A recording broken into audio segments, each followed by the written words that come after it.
नमस्कार। मैं वीके शास्त्री अपने चैनल के माध्यम से आप सभी दर्शकों का बहुत बहुत स्वागत करता हूं। 17 जनवरी 2023 वो तिथि थी जब शनिदेव ने राशि परिवर्तन किया था और मकर राशि को छोड़कर कुंभ राशि में गोचर किया था, और इसी के साथ धनु राशि के जातकों के जीवन में चली आ रही साढ़े साती की समाप्ति भी हुई थी।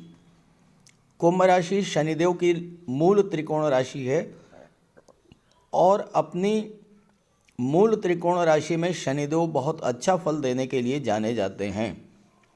शनिदेव की दो राशियां हैं, मकर और कुंभ। मकर राशि कर्म की राशि है, कुंभ राशि लाभ की राशि है। इसके अलावा मकर राशि चर राशि है जबकि कुंभ राशि स्थिर राशि है।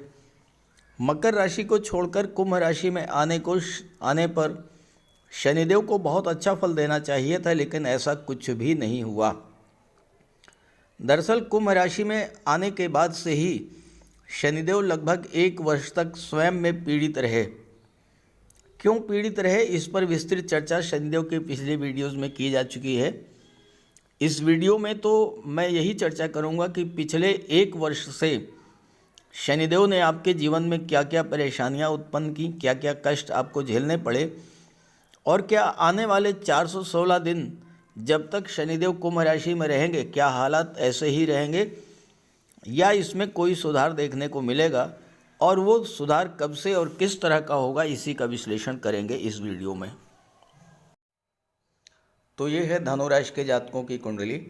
शनिदेव का गोचर आपकी कुंडली के तीसरे भाव पराक्रम भाव में है और यहाँ पर 17 जनवरी 2023 से शनिदेव गोचर कर रहे हैं। जैसे ही शनिदेव तीसरे भाव में आए तो धनु राशि के जातकों के जीवन से साढ़े साती की समाप्ति हो गई थी, लेकिन साढ़े साती समाप्त होने के बाद भी लगभग 1 वर्ष बीत चुके हैं। शनिदेव का कोई शुभ फल नहीं प्राप्त हो पाया। हालांकि शनिदेव तीसरे भाव में बहुत अच्छा फल देने के लिए जाने जाते हैं और कुंभ राशि तो उनकी मूल त्रिकोण राशि है, लेकिन पिछले 1 वर्ष से शनिदेव स्वयं ही पीड़ित चल रहे थे और इसके कारण आपको कोई शुभ फल नहीं प्राप्त हो पाया। अब यहाँ पर शनि का गोचर तीसरे भाव में था। शनि की दृष्टि पंचम भाव पर, शनि की दृष्टि भाग्य भाव पर और शनि की दृष्टि 12वें भाव पर पड़ रही थी। तीसरा भाव पराक्रम पुरुषार्थ का होता है।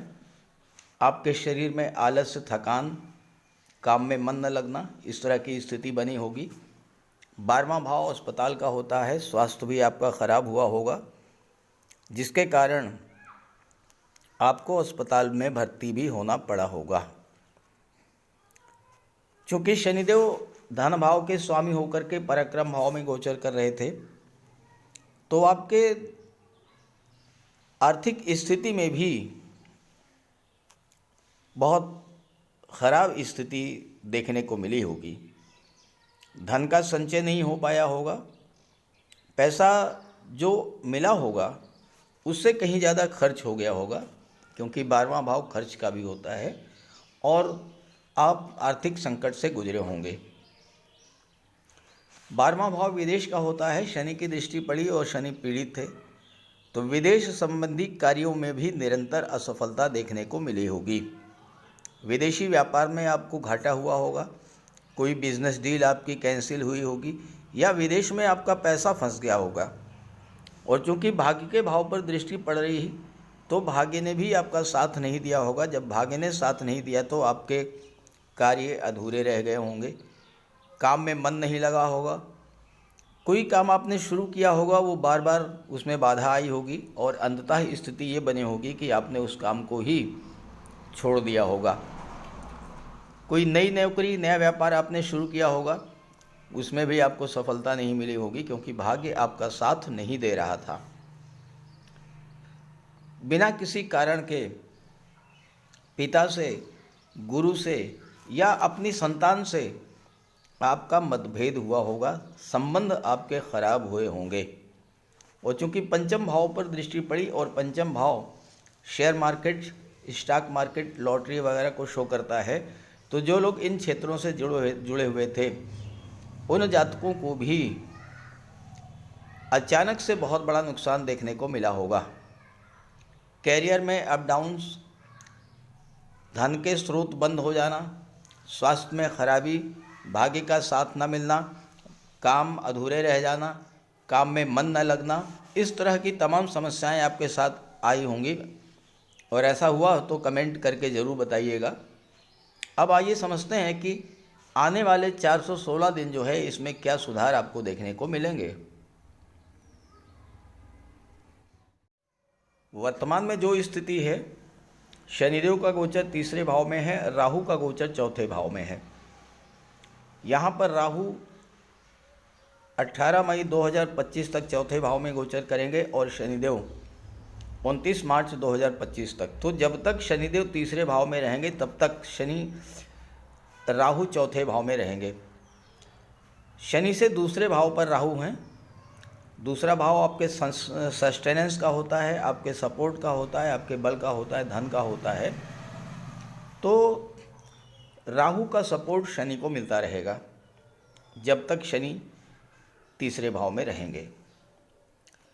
धन भाव के स्वामी होकर के तीसरे भाव में गोचर कर रहे हैं। तीसरा भाव पराक्रम पुरुषार्थ का होता है और तीसरा भाव शनिदेव को अत्यंत प्रिय है, क्योंकि शनिदेव तीसरे भाव में अति विशिष्ट कारक होते हैं।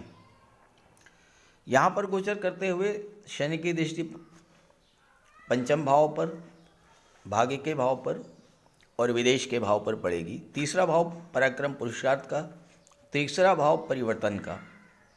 जीवन में एक सकारात्मक परिवर्तन आपको देखने को मिलेगा। ज्योतिष शास्त्र का कहना है कि जब शनिदेव राशि से, लग्न से तीसरे में होते हैं तो बहुत अच्छा फल देते हैं। तो क्या अच्छा फल देंगे? सबसे पहले तो आपकी आर्थिक स्थिति में सुधार होगा, फाइनेंशियल क्राइसिस दूर होगी, कारोबार बढ़ेगा, धन का आगम बढ़ेगा। पिछले एक वर्ष से चूँकि शनि दूसरे भाव के भी स्वामी थे, आपके घर परिवार, नातेदार, रिश्तेदार, मित्रों से जो रिलेशंस आपके ख़राब हुए थे वो धीरे धीरे ठीक होना शुरू हो जाएंगे। रिश्तों में अपनापन लौटेगा। हाँ, ये ज़रूर होगा कि अब आप अपने अनुभव के आधार पर परेशानी के समय में कौन आपके काम आया, किसने आपको सपोर्ट किया, कौन आपसे किनारा कर गया, इस बात को अच्छे से समझ गए होंगे। इसलिए अब संबंध उन्हीं लोगों से आप रखेंगे जो इसके लिए उपयुक्त होंगे। साढ़ेसाती के दौरान और पिछले एक वर्ष से शारीरिक रूप से भी आपको कष्ट मिला होगा, खास तौर से पैरों संबंधी समस्याएं, जोड़ों में दर्द, पूरे शरीर में थकान, कमजोरी महसूस होना, ब्लड प्रेशर, इन सब समस्याओं से अब आपको राहत मिलनी शुरू हो जाएगी। हड्डियों से संबंधित जो प्रॉब्लम्स आप झेल रहे थे उनमें भी राहत मिलेगी। तीसरा भाव यात्राओं का होता है, नवम भाव लंबी दूरी की यात्राओं का होता है। जो व्यक्ति काफ़ी समय से घर से दूर विदेश जाना चाहते थे या अपने जन्म स्थान को वापस आना चाहते थे, यानी कोई भी परिवर्तन जो आप करना चाहते थे वो अब होगा। नौकरी में हैं और एक ही स्थान पर काफ़ी दिनों से नौकरी कर रहे थे, ट्रांसफ़र चाहते थे तो ट्रांसफ़र भी अब होगा। 12वें भाव पर दृष्टि पड़ रही है। विदेश से संबंधित कोई व्यापार व्यवसाय करना चाहते हैं या कर रहे हैं, खास करके मेटल, मेडिसिन्स का, लोहे का, ट्रांसपोर्ट का, लिक्विड्स का, पेट्रोलियम, डीजल, गैस का, तो ये समय इन सभी कार्यों में आपको सफलता देने वाला होगा। विदेश से संबंधित सभी गतिविधियां, जैसे विदेशी कंपनी में जॉब, किसी मल्टीनेशनल कंपनी में जॉब या किसी विदेशी कंपनी से व्यापार संबंधी गतिविधियां जो हैं वो इस समय बढ़ेंगी। पंचम भाव पर दृष्टि पड़ने से संतान पक्ष से संबंधित जो परेशानियां चल रही थीं वो भी दूर होंगी। आप अपनी संतान के लिए बहुत कुछ करना चाह रहे थे लेकिन नहीं कर पा रहे थे, अब आप कर पाएंगे। शिक्षा प्रतियोगिता के क्षेत्र में आ रही समस्याएं, बाधाएं दूर होंगी। और ऐसा भी हुआ होगा कि आपका मन किसी काम में ना लगा हो या आपने कोई काम शुरू करके छोड़ दिया हो या कोई नौकरी जो लगी हुई थी किसी कारणवश या तो छूट गई होगी या आपने छोड़ दिया होगा। तो इन सभी चीज़ों से अब आपको राहत मिलेगी। जीवन में स्थायित्व आएगा और आप वेल सेटल्ड होकर के नए सिरों से कार्यों की शुरुआत कर सकेंगे। अभी तक घर परिवार में, कार्यस्थल पर, मित्रों से, सहयोगियों से आर्गुमेंट्स कुछ ज़्यादा ही हुए होंगे और आपने थकान भी बहुत ज़्यादा महसूस की होगी। तो अब ये सब चीज़ें दूर होंगी, आपकी एक्टिविटी बढ़ेगी, आत्मविश्वास में वृद्धि होगी। क्योंकि शनि राहु के नक्षत्र में गोचर कर रहे हैं, शतभिषा में, और राहु का सपोर्ट शनि को मिल रहा है, तो राहु से संबंधित जो भाव हैं उसका भी फल आपको मिलेगा। चौथा भाव राहु गोचर कर रहे हैं चौथे में, जो कि भूमि भवन प्रॉपर्टी का है, और राहु जिस भाव में गोचर करते हैं उस भाव की चीज़ों के प्रति लगाव आपका बहुत ज़्यादा बढ़ा देते हैं। तो यहाँ पर आपका भूमि भवन प्रॉपर्टी से लगाव बढ़ेगा। आप कोई मकान बनवाना चाहते थे तो अब आप मकान बनवा पाएंगे, कोई प्लाट खरीदना चाहते थे तो प्लाट खरीद पाएंगे, और साथ ही साथ कोई वाहन 2 व्हीलर या 4 व्हीलर आप लेना चाहते थे तो उसके लिए भी समय अनुकूल आ चुका है। राहु की दृष्टि अष्टम भाव पर पड़ेगी। अष्टम भाव परिवर्तन का होता है, तो आप अपने जीवन में एक सकारात्मक परिवर्तन महसूस करेंगे। हालांकि स्वास्थ्य का आपको थोड़ा ध्यान रखना पड़ेगा। राहु की दृष्टि दशम भाव पर पड़ेगी, तो कार्य क्षेत्र में नई नई उपलब्धियां आपको मिलेंगी, कार्य का विस्तार आप करेंगे। लेकिन ध्यान रहे कि आप अपने कार्य का विस्तार करने की जो भी प्लानिंग आपके मन में है वो किसी को शेयर मत कीजिएगा। आप कार्य का विस्तार करें, कार्य को आगे बढ़ाएं, व्यापार को आगे बढ़ाएं, लेकिन खामोशी से, बिना किसी को बताए हुए। देखिए राहु बहुत अच्छा काम करेंगे। राहु की दृष्टि 12वें भाव पर पड़ेगी, शनि की दृष्टि भी 12वें भाव पर पड़ रही है। राहु विदेश के कारक होते हैं, तो विदेश संबंधी सभी कार्य आपके पूरे होंगे। साथ ही साथ आप विदेश में सेटल हो सकते हैं, विदेश में मकान बनवा सकते हैं, कोई प्लाट या मकान खरीद सकते हैं, और विदेशों से आपको इसमें बहुत बड़ा लाभ होगा। विदेश जाने का सपना आपको पूरा होगा। वर्क वीज़ा, वर्क परमिट वगैरह आप चाहते थे तो वो भी इस समय आपको मिलने का योग बन रहा है। तो कुल मिलाकर के आने वाले 416 दिन आपके लिए बहुत अच्छे रहेंगे। अब इसका और ज़्यादा लाभ मिले, इसके लिए आप शनिदेव का उपाय भी कीजिएगा। तो बात करते हैं उपायों पर।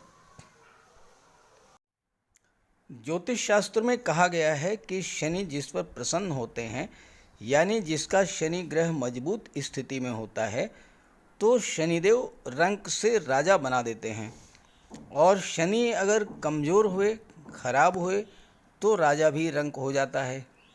शनि के मजबूत होने से लोहा, मशीनरी, कारखाने से जुड़े व्यापार में तरक्की होती है, कोर्ट केस में विजय मिलती है, कार्यों में सफलता प्राप्त होती है, सांसारिक समस्याओं से मुक्ति मिलती है, और शनि को न्याय का प्रतीक माना गया है।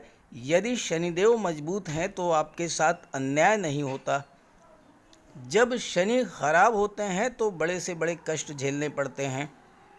तो बात करते हैं शनि के उपायों के बारे में। ऐसा कोई भी कार्य ना करें जो कि शनि को पसंद नहीं है। शनिदेव को इलीगल कार्य पसंद नहीं है। झूठ, फरेब, छल, कपट, धोखाधड़ी, बेईमानी, ये सब शनिदेव को पसंद नहीं है। शनिदेव को परिश्रम, अनुशासन और व्यवस्था पसंद है। तो ऐसे कार्य कीजिए। गरीबों की मदद कीजिए, बुजुर्गों, दिव्यांगों को भोजन दीजिए, वस्त्र का दान कीजिए, किसी ओल्ड एज होम में जाकर के, किसी अनाथालय में जाकर के दान पुण्य का कार्य कीजिए, तो इससे शनि को बल मिलेगा। अगर आपका शनि कमज़ोर है तो आपको कम से कम 19 शनिवार व्रत रखना चाहिए, और इसके साथ साथ शनिवार के दिन एक कटोरी में सरसों का तेल लेकर उसमें अपना चेहरा देखिए और उस तेल को किसी को दान कर दीजिए। इसके अलावा शनिवार के दिन एक पात्र में जल, दूध, चीनी, काला तिल और गंगा जल ये रख लीजिए। इसके बाद पश्चिम दिशा की ओर मुँह करके पीपल के वृक्ष को अर्पित कर दें। इससे भी शनि को बल मिलता है। शनिवार के दिन उड़द से बनी पंजीरी, पकौड़ी, चीला, बड़ा ये सब खाना चाहिए। सरसों के तेल में बने भोज्य पदार्थ ग्रहण करना चाहिए। इससे शनि ग्रह को ताकत मिलती है। केले का भी आप सेवन कर सकते हैं और शनिवार के दिन कंबल, जूता, चप्पल, लोहा, काले कपड़े और नारियल जटा वाला ये भी आप दान कर सकते हैं। सरसों का तेल का दान कर सकते हैं। और अगर शनि कमज़ोर है तो आपको नीलम धारण करना चाहिए, लेकिन इसके लिए किसी आप योग्य ज्योतिषी की मदद ले लें। तो ये सब उपाय आप करेंगे तो आपको बहुत बड़ा लाभ मिलेगा। नमस्कार।